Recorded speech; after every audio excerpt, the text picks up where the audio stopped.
ఆ జబ్బు నీకొచ్చిందన్న విషయాన్ని నా దగ్గర ఎందుకమ్మా దాచిపెట్టావు? ఈ విషయం తెలిసి మీరు నన్ను ఎక్కడ ద్వేషిస్తారోనని, దూరం అవుతారోనని భయపడ్డాను. ఈ లోకంలో మీరు తప్ప నాకు ఇంకెవరున్నారు? చూడమ్మా, ఈ చేతుల మీద నిన్ను పెంచాను, ఈ గుండెల మీద నిన్ను ఆడించుకున్నాను. నిన్నెలా ద్వేషించగలనమ్మా?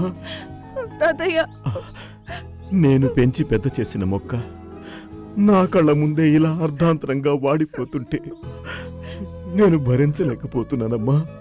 తాతయ్య, మీరు ఇలా అన్నం నీళ్లు మానేసి ఎన్ని రోజులను ఉంటారు? పదండి, భోంచేద్దాం. నాకు ఆకలి చచ్చిపోయిందమ్మా.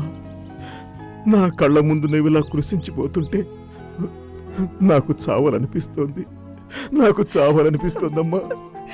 నాకు ధైర్యం చెప్పాల్సిన మీరే ఇలా అధైర్యపడిపోతే నేనెలా తట్టుకోగలను చెప్పండి? మీరే చెప్పండి తాతయ్య.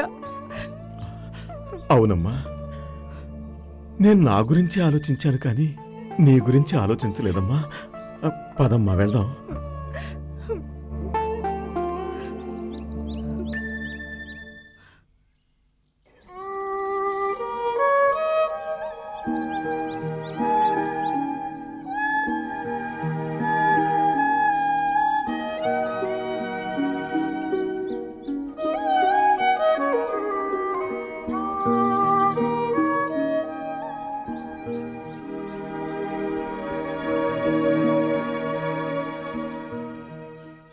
ఏంటందరూ విచారంగా ఉన్నారు?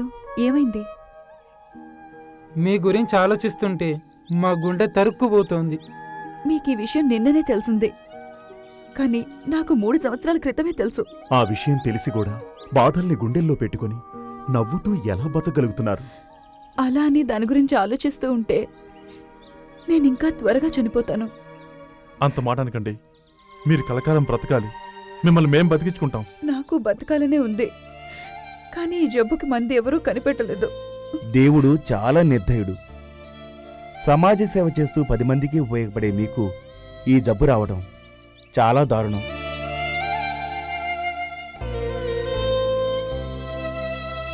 Don't be so emotional. ఎవరిని నిందించి లాభం లేదు.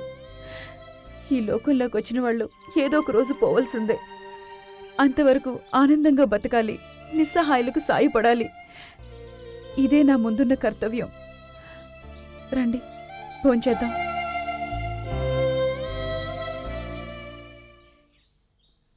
దేవాలయాలను పవిత్ర స్థలాలుగా భావిస్తాం.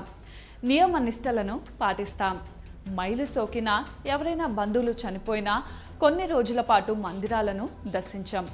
అలాంటిది ఏకంగా చనిపోయిన వారి ఎముకలను మందిరానికి అలంకరిస్తే ఇంకేమైనా ఉందా? చాలా అపచారం అనుకుంటాం.